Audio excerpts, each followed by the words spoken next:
ನನ್ನ ಹೆಸರು ಗೀತಾ ಎ. ನಾನು ಶ್ರೀಮತಿ ಸಿದ್ದಮ್ಮ ಗ್ರಾಮೀಣ ಪ್ರೌಢಶಾಲೆ ಪಲ್ಲಗಟ್ಟೆ. ಇಲ್ಲಿ ನಾನು ದೈಹಿಕ ಶಿಕ್ಷಕಿಯಾಗಿ ಕೆಲಸವನ್ನು ನಿರ್ವಹಿಸುತ್ತೇನೆ.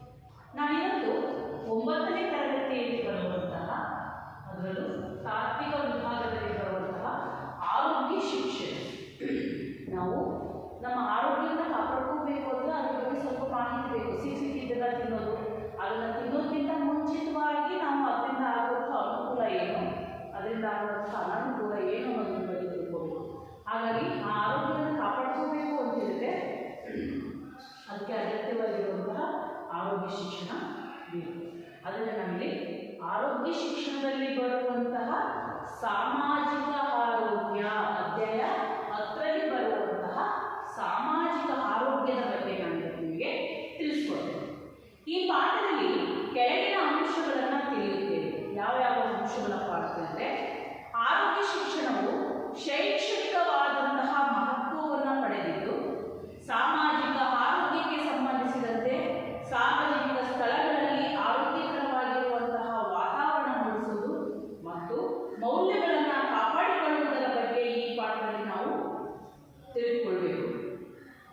ಏನು, ಆರೋಗ್ಯ ಶಿಕ್ಷಣವು ಶೈಕ್ಷಣಿಕವಾದಂತಹ ಮಹತ್ವವನ್ನು ಪಡೆದಿದ್ದು, ಸಾಮಾಜಿಕ ಆರೋಗ್ಯಕ್ಕೆ ಸಂಬಂಧಿಸಿದಂತೆ ಸಾರ್ವಜನಿಕ ಸ್ಥಳಗಳಲ್ಲಿ ಆರೋಗ್ಯವಾದಂತಹ ವಾತಾವರಣ ಮೂಡಿಸುವುದು.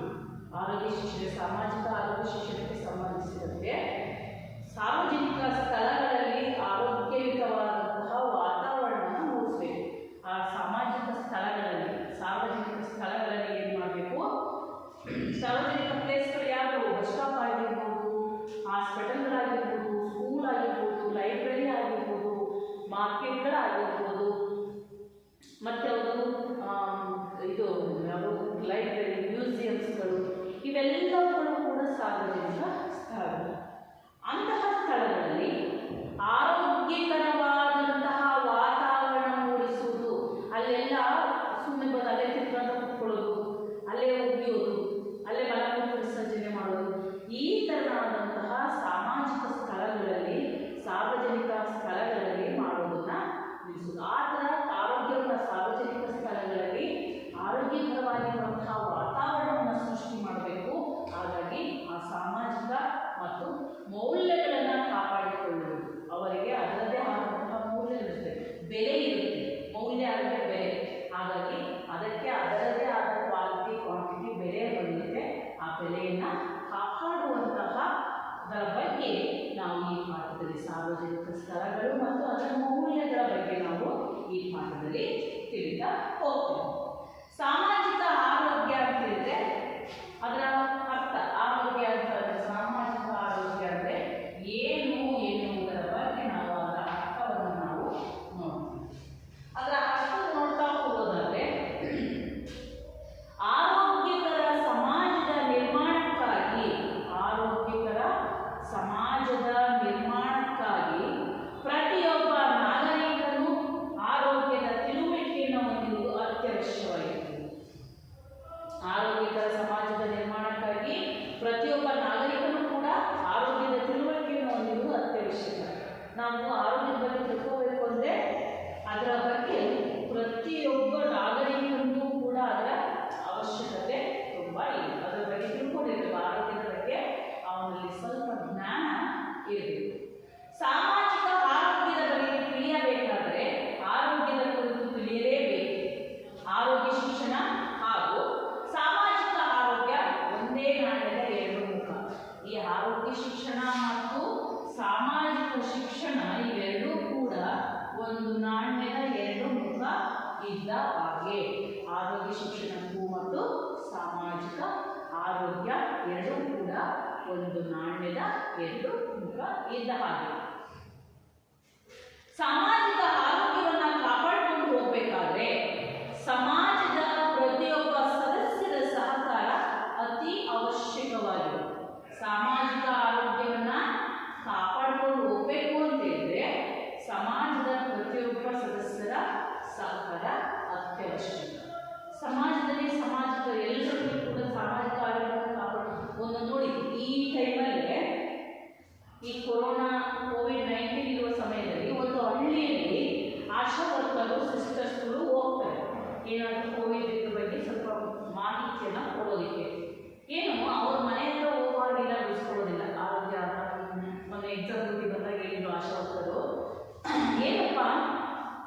ನಾವು ಯಾವುದಾದ್ರೂ ಮನೆಗೆ ಕೋವಿಡ್ ಪಾಸಿಟಿವ್ ಬಂತು ಅಂತೇಳಿ ಅವ್ರ ಮನೆ ಹತ್ರ ಹೋದರೆ, ನೀವು ಬರಬೇಡಿ ನಮ್ಮ ಮನೆ ಹತ್ರ ಇಂಜೆಕ್ಷನ್ ಹಾಕ್ಕೊಳ್ಳಿ ಅಂತ ಹೋದರೆ, ನಾವು ಅದನ್ನು ತಗೊಳ್ಳೋದಿಲ್ಲ, ನಮ್ಮ ಹತ್ರ ನೀವು ಬರಬೇಡಿ ನಮ್ಮ ಮನೆ ಹತ್ರ, ನೀವು ಅಲ್ಲೇ ಹೋಗ್ಬಿಡಿ, ಈ ಥರನಾಗಿ ಅವರಿಗೆ ಮುಖ ಕೊಡ್ದಿರೋ ಹಾಗೆ ಮಾತಾಡಿ ಕಲಿಸಿದ್ದಾರೆ.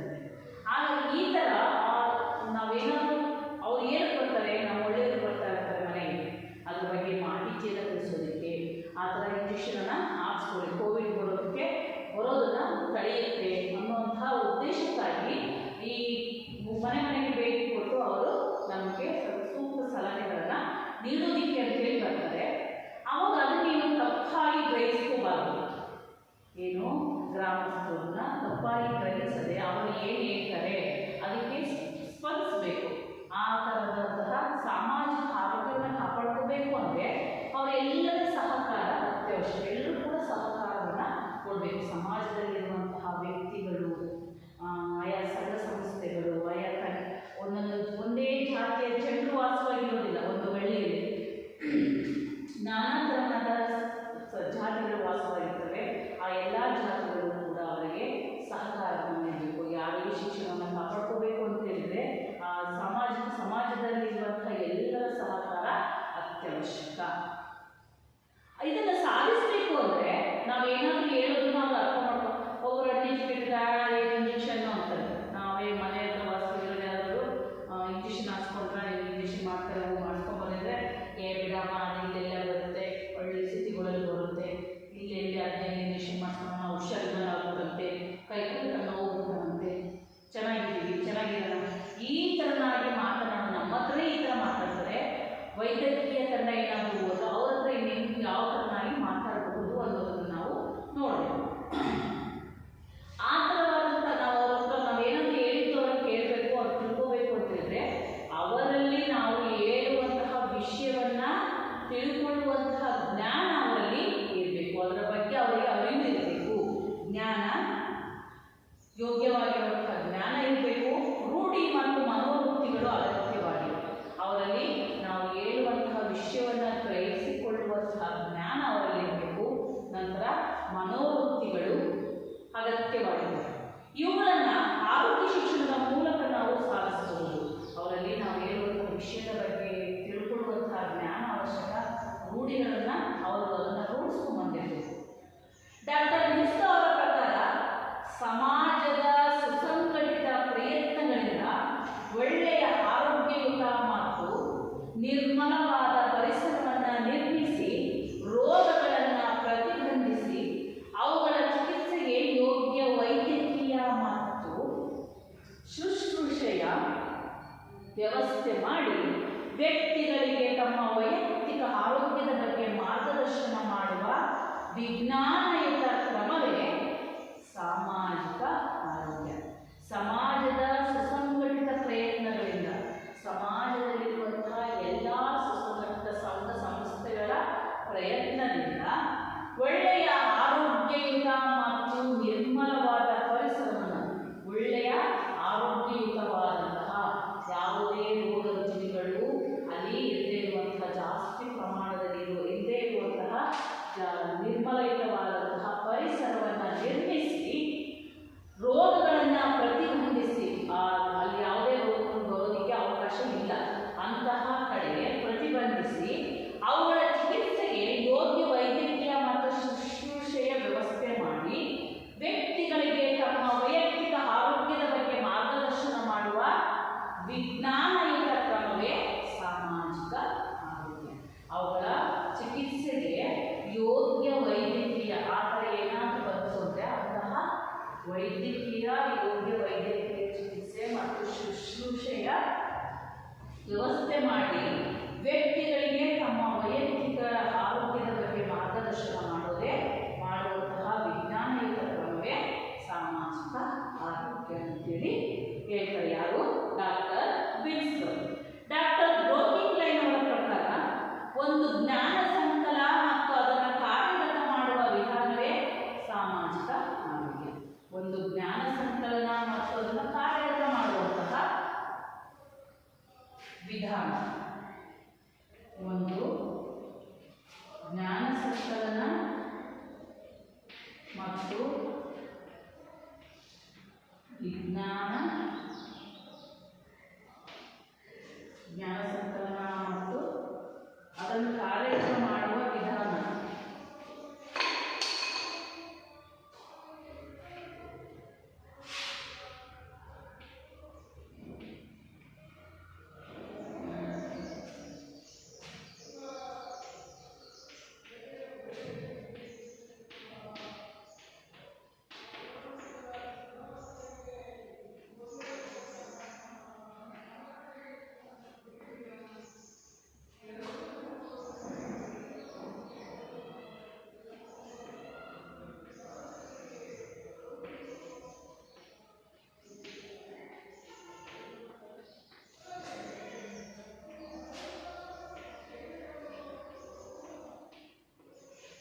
ಇದನ್ನೇ ಸಾಮಾಜಿಕ ಆರೋಗ್ಯ ಅಂತೇಳಿ ಕರೀತಾರೆ. ಒಂದು ಜ್ಞಾನ ಸಂಕಲನ ಮತ್ತು ಅದನ್ನು ಕಾರ್ಯಗತ ಮಾಡಿಕೊಳ್ಳುವಂತಹ ಏನು ವಿಧಾನವೇ ಸಾಮಾಜಿಕ ಆರೋಗ್ಯ ಅಂತೇಳಿ ಯಾರು ಕರೀತಾರೆ? ಡಾಕ್ಟರ್ ಬ್ರೋಕಿ.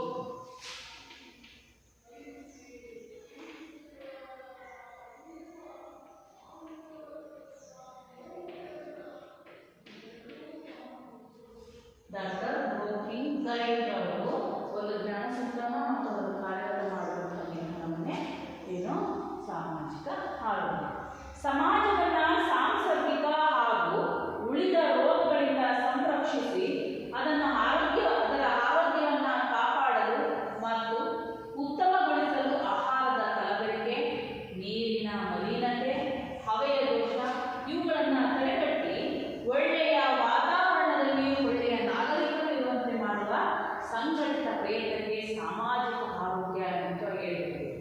ಏನು ಸಮಾಜವನ್ನ ಸಾಂಸರ್ಗಿಕ ಮತ್ತು ಉಳಿದ ರೋಗಗಳಿಂದ ಏನು ಬೇರೆ ಬೇರೆ ಕಾಯಿಲೆಗಳಿಂದ ಸಾಂಸರ್ಗಿಕವಾಗಿ ಬರುವಂತಹ ಮಾಮೂಲಿ ಬರುವಂತಹ ಶೀತ, ಕೆಮ್ಮು, ಜ್ವರ ಹಾಗೂ ಉಳಿದ ಬೇರೆ ದೊಡ್ಡ ಕಾಯಿಲೆಗಳಿರ್ಬೋದು, ಕ್ಯಾನ್ಸರ್, ಈ ತರಹದ ಕಾಯಿಲೆಗಳಿಂದ ಸಂರಕ್ಷಿಸಿ ಅದರ ಆರೋಗ್ಯವನ್ನು ಕಾಪಾಡಲು ಮತ್ತು ಉತ್ತಮಗೊಳಿಸಲು ಉಳಿದ ರೋಗಗಳಿಂದ ಅವರನ್ನು ಸಂರಕ್ಷಿಸಿ ಅವರನ್ನು ಉತ್ತಮಗೊಳಿಸಲು ಆಹಾರದ ಕಲಬೆರಕೆ, ನೀರಿನ ಮಲಿನತೆ, ಹವೆಯ ದೋಷ ಇವುಗಳನ್ನು ತಡೆಗಟ್ಟಿ ಒಳ್ಳೆಯ ವಾತಾವರಣದಲ್ಲಿ ಒಳ್ಳೆಯ ನಾಗರಿಕರು ಇರುವಂತೆ ಮಾಡುವ ಸಂಘಟಿತ ಪ್ರಯತ್ನಕ್ಕೆ ಸಾಮಾಜಿಕ ಆರೋಗ್ಯ. ಆಹಾರದ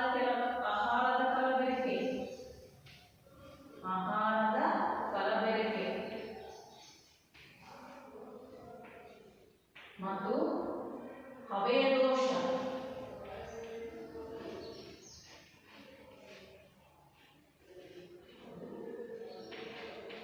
ಮತ್ತೆ ಅವರು ನೀರಿನ ಮಲಿನತೆ,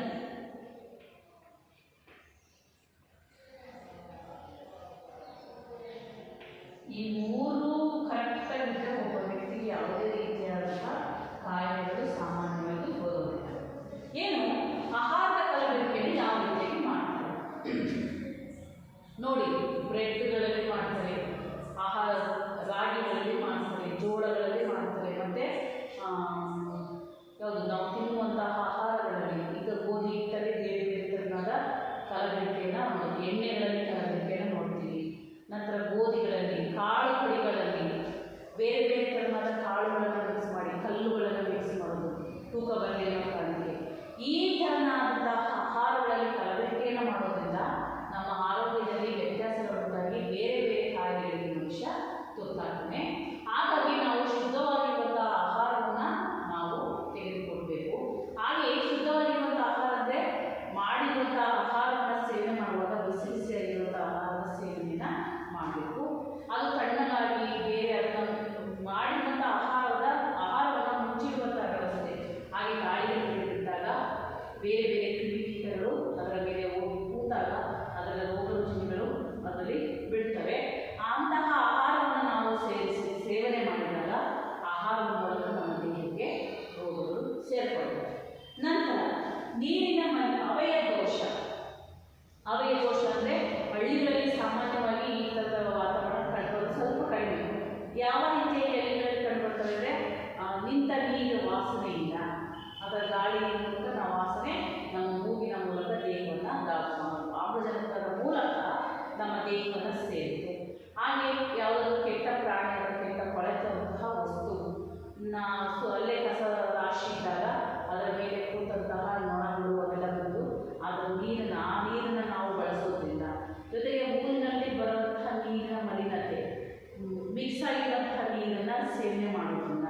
ಈಗ ನೋಡಿ ವಾತಾವರಣ ಕೆಟ್ಟಾಗ ಬಿಸಿ ನೀರನ್ನು ಕುಡಿಯೋದಕ್ಕೆ ಹೇಳ್ತಾರೆ. ನೀರೇನಾದರೂ ಚೇಂಜ್ ಆಯಿತು ಶೀತ ಕೆಮ್ಮು ಸ್ಟಾರ್ಟ್ ಆಗಿರುತ್ತೆ. ಹಾಗಾಗಿ ಈ ನೀರಿನ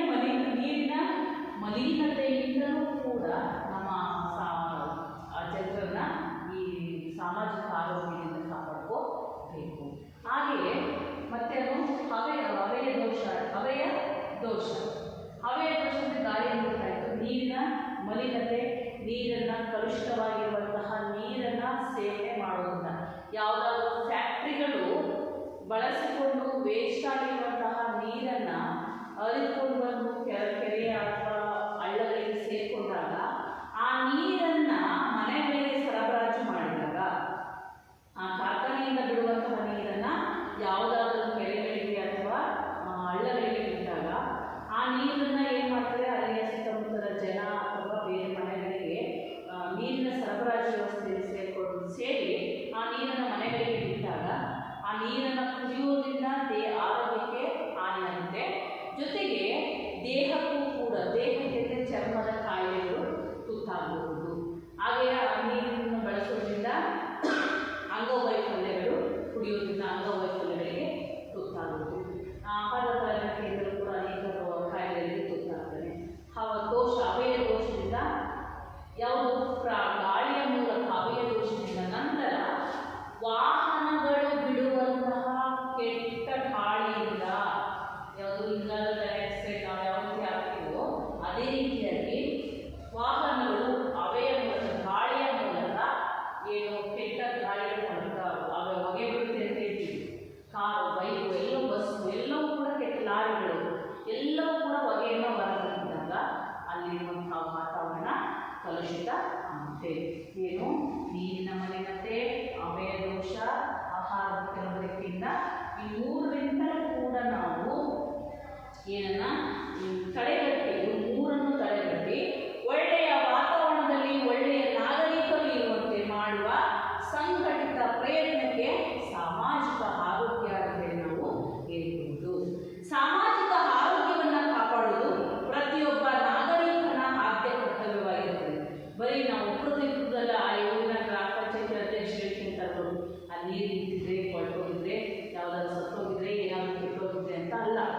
ಎಲ್ಲರೂ ಕೂಡ ಅದರಲ್ಲಿ ಭಾಗಿಯಾಗಬೇಕು. ಅವರವರ ಊರಿನ, ಅವರವರ ಏರಿಯಾ, ಅವರವರ ಅಕ್ಕಪಕ್ಕದವರ ಆರೋಗ್ಯವನ್ನು ಕಾಪಾಡಿಕೊಳ್ಳುವುದು ನಮ್ಮೆಲ್ಲರ ಹೊಣೆಯಾಗಿದೆ. ಏನಾದರೂ ಆಯಿತು, ಅಕ್ಕಪಕ್ಕದ ಮನೆಯಲ್ಲಿ ಏನಾದರೂ ಆಗಿದೆ ಅಂತ ತಕ್ಷಣ ಎಲ್ಲರೂ ಹೋಗಿ ಹೆಂಗೆ ಸೇರ್ಕೊಳ್ತೀವೋ ಅದೇ ರೀತಿಯಾಗಿ ಯಾವುದಾದ್ರೂ ಸಾಮಾಜಿಕ ಆರೋಗ್ಯ ಇದ್ದರೆ, ಸುತ್ತಮುತ್ತಲು ಯಾವುದಾದ್ರೂ ಕಾಯಿಲೆ ಬಂದಿದೆ, ಈಗೆಲ್ಲ ಕೋವಿಡ್ ಬಂತು ಅಂತೇಳಿ ಇಲ್ಲಿ ಎಲ್ಲರೂ ಬಂದು ಅದರಲ್ಲಿ ಕೆಲಸವನ್ನು ನಿರ್ವಹಿಸಿದ್ರು, ಅದೇ ರೀತಿಯಾಗಿ ನಾವು ಅದರ ಬಗ್ಗೆ ಅವರಿಗೆ ಮಾಹಿತಿಯನ್ನು ನೀಡಬೇಕು.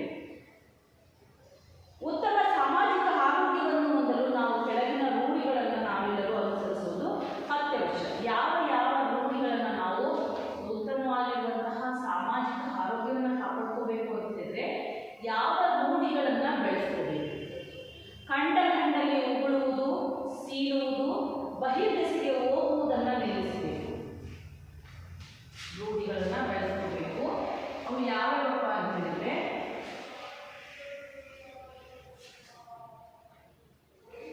ಕಂಡಲ್ಲಿ ಉಗುಳುವುದು,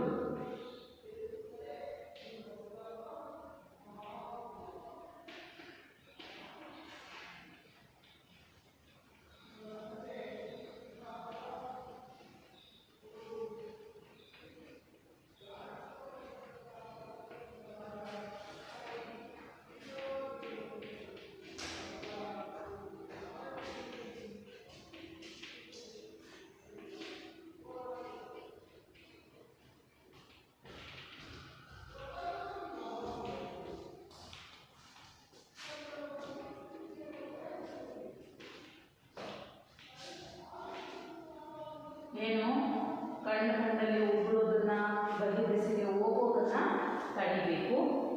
ಉಪಯೋಗಕ್ಕೆ ಯೋಗ್ಯವಲ್ಲದ ವಲಸು ಪದಾರ್ಥಗಳನ್ನು ಕಂಡಲ್ಲಿ ಎಸೆಯದೆ ಅದಕ್ಕಾಗಿಯೇ ನಿರ್ದಿಷ್ಟಪಡಿಸಿದ ಸ್ಥಳದಲ್ಲಿ ಹಾಕಬೇಕು.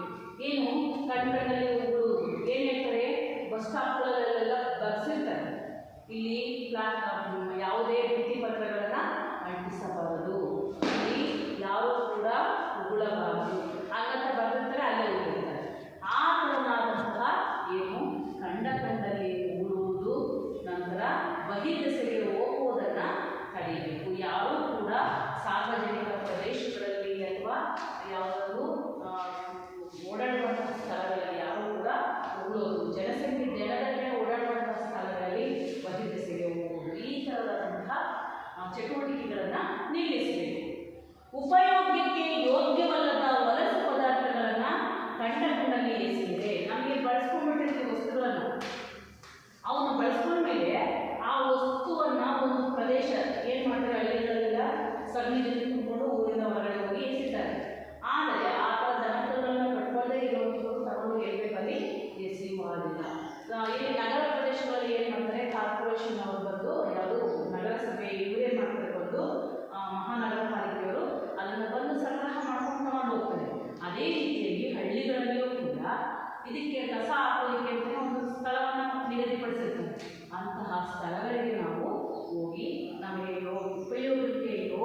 ವಸ್ತುಗಳನ್ನು ಎಸೆಯದೆ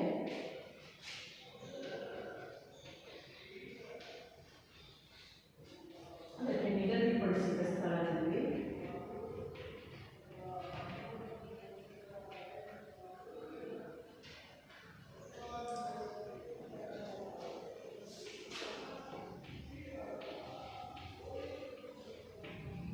ಹಾಕುವುದು.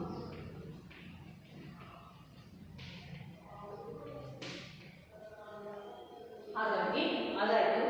ವಿವಿಧ ಸಾಂಸರ್ಗಿಕ ರೋಗವಾಹಕಗಳಾದ ಸೊಳ್ಳೆ, ತಿಗಣೆ, ನೊಣ ಮುಂತಾದವುಗಳನ್ನು ನಾಶಗೊಳಿಸಿ ಸ್ವಚ್ಛವಾದ ಪರಿಸರವನ್ನು.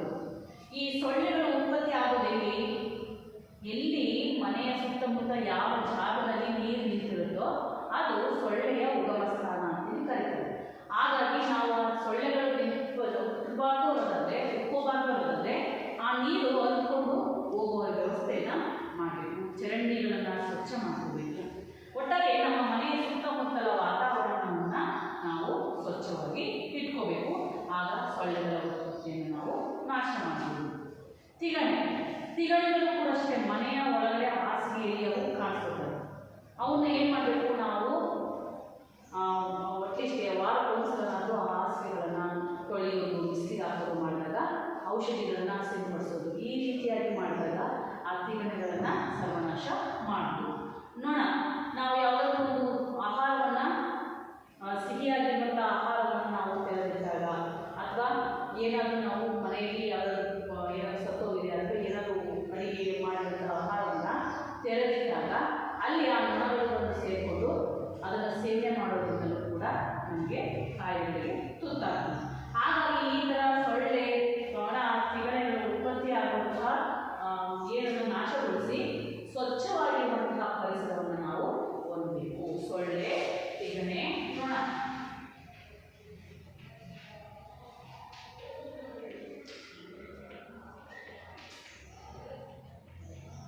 ಈ ಥರ ಅವು ಹುಟ್ಟದೇ ಇರುವಂತಹ ಪರಿಸರವನ್ನು ನಾವು ಏನು ಮಾಡಬೇಕು? ಪರಿಸರವನ್ನು ಹೊಂದಬೇಕು. ಸಾರ್ವಜನಿಕ ಮೂತ್ರಾಲಯ, ಶೌಚಾಲಯಗಳ ಸ್ವಚ್ಛತೆಯನ್ನು ಕಾಪಾಡ್ಕೋಬೇಕು. ಏನು ಹೊಂದ್ಕೊಂಡೋಗಿದ್ದೀವಿ ಅಂದರೆ ಅದನ್ನು ಗಲೀಜು ಮಾಡಿ ಬರಬಾರ್ದು. ಸಾರ್ವಜನಿಕ ಶೌಚಾಲಯಗಳನ್ನು ಮತ್ತು ಸಾರ್ವಜನಿಕ ಮೂತ್ರಾಲಯ ಮತ್ತು ಶೌಚಾಲಯಗಳ ಸ್ವಚ್ಛತೆಯನ್ನು ಕಾಪಾಡ್ಕೋಬೇಕು. ದುಡ್ಡು ಕೊಟ್ಟು ಬಂದೀವಿ ಅಪ್ಲೈ ಮಾಡ್ಕೊಳ್ತಾರೆ ಅಂತೇಳಿ ನಾವು ಅದನ್ನು ಬಳಸ್ಕೊಂಡು ಸರಿಯಾದ ವ್ಯವಸ್ಥೆಯಲ್ಲಿ ನೀರನ್ನು ಹಾಕದೆ ಬಂದಾಗ ಅದನ್ನು ನಾವು ಅಲ್ಲಿ ಬೇರೆ ಯಾರು ಓದೋದಕ್ಕೆ ಬೇರೆ ಕಾಯಿಲೆಗಳು ಗೊತ್ತಾಗ್ತದೆ. ಹಾಗಾಗಿ ನಾವು ಆ ಸಾರ್ವಜನಿಕ ಶೌಚಾಲಯಗಳನ್ನು ನಾವು ಸರಿಯಾದ ಕ್ರಮದಲ್ಲಿ ಬಳಸಿ ಬರಬೇಕು. ಮಲಮೂತ್ರ ವಿಸರ್ಜನೆಯ ಮೂತ್ರಾಲಯ ಶೌಚಾಲಯಗಳಲ್ಲೇ ಮಾಡಬೇಕು. ಹೊರ ಪರಿಸರದಲ್ಲಿ ಯಾರೂ ಕೂಡ ಈ ಶೌಚಾಲಯ ಬಳಸಿಕೊಂಡು ನಾವು ಮೂತ್ರವಾಗಿ ಅಥವಾ ಮಲಮೂತ್ರ ವಿಸರ್ಜನೆಯನ್ನು ಮಾಡಬೇಕು. ಉದ್ಯಮಗಳಿಂದ ಅಥವಾ ವಾಹನಗಳಿಂದ ನೀರು, ಶಬ್ದ, ಹವೆ ಮಲಿನವಾಗದಂತೆ ಕ್ರಮ ತೆಗೆದುಕೊಳ್ಳುವುದು ಅಗತ್ಯ ಇರುತ್ತೆ. ಏನು ದೊಡ್ಡ ದೊಡ್ಡ ಫ್ಯಾಕ್ಟ್ರಿಗಳಿಂದ ಮತ್ತು ವಾಹನಗಳಿಂದ ಬಿಡುವಂತಹ ಕೆಟ್ಟ ಗಾಳಿ, ಹವೆ, ಆ ಗಾಳಿಯನ್ನು ಏನು ಮಾಡಬೇಕು? ಮಲಿನವಾಗದಂತೆ ಕ್ರಮವನ್ನು ತೆಗೆದುಕೊಳ್ಳುವುದು ತುಂಬ ಅತ್ಯಗತ್ಯ. ಸುತ್ತಮುತ್ತಲ ಪರಿಸರದಲ್ಲಿ ಯಾವುದಾದರೂ ಸಾಂಸರ್ಗಿಕ ರೋಗಗಳು ಕಂಡುಬಂದಲ್ಲಿ ಸಂಬಂಧಪಟ್ಟ ಪ್ರಾಧಿಕಾರಕ್ಕೆ ತಿಳಿಸಬೇಕು. ಸುತ್ತಮುತ್ತಲ ಪರಿಸರದಲ್ಲಿ ಯಾವುದಾದರೂ ಸಾಂಸರ್ಗಿಕ ರೋಗಗಳು ಕಂಡುಬಂದಲ್ಲಿ, ಏನಾದರೂ ಗಂಭೀರವಾದಂತಹ ಕಾಯಿಲೆಗಳಿಗೆ ಆ ವ್ಯಕ್ತಿ ತುತ್ತಾಗಿದ್ದಾನೆ, ಯಾವುದು ಕಾಲರ, ಮಲೇರಿಯಾ, ಅಸ್ತಮಾ, ನಂತರ ವಿಷಮ ಶೀತ ಜ್ವರ, ಬೇರೆ ಬೇರೆ ರೀತಿಯ ಗಂಭೀರವಾಗಿರುವಂತಹ ಕಾಯಿಲೆಗಳಿಗೆ ಆ ವ್ಯಕ್ತಿ ತುತ್ತಾಗಿದ್ದಾನೆ ಅಂತ ಹೇಳಿದ್ರೆ ಬೇಗ ನಾವು ಅದಕ್ಕೆ ಸಂಬಂಧಪಟ್ಟ ವೈದ್ಯರಿಗೆ ಅದನ್ನು ತಿಳಿಸ್ಬೇಕು. ಸಾಮಾಜಿಕ ಆರೋಗ್ಯದ ಅವಶ್ಯಕತೆ. ನಮಗಿದರ ಅವಶ್ಯಕತೆ ಏನು? ಸಾಮಾಜಿಕ ಆರೋಗ್ಯದಿಂದ ನಮಗೆ ಆಗುವಂತಹ ಅವಶ್ಯಕತೆ ಏನು? ಸಮಾಜದ ಪ್ರತಿಯೊಬ್ಬ ಸದಸ್ಯರ ಆರೋಗ್ಯದ ಮಟ್ಟವನ್ನು ಉತ್ತಮಗೊಳಿಸಿ. ಸಮಾಜದ ಪ್ರತಿಯೊಬ್ಬ ಸದಸ್ಯರ ಆರೋಗ್ಯದ ಮಟ್ಟವನ್ನು ಉತ್ತಮಗೊಳಿಸಿ ಕಾಪಾಡಿಕೊಂಡು ಬರುವುದು. ಸಮಾಜದ ಪ್ರತಿಯೊಬ್ಬ ಸದಸ್ಯರ ಆರೋಗ್ಯದ ಮಟ್ಟ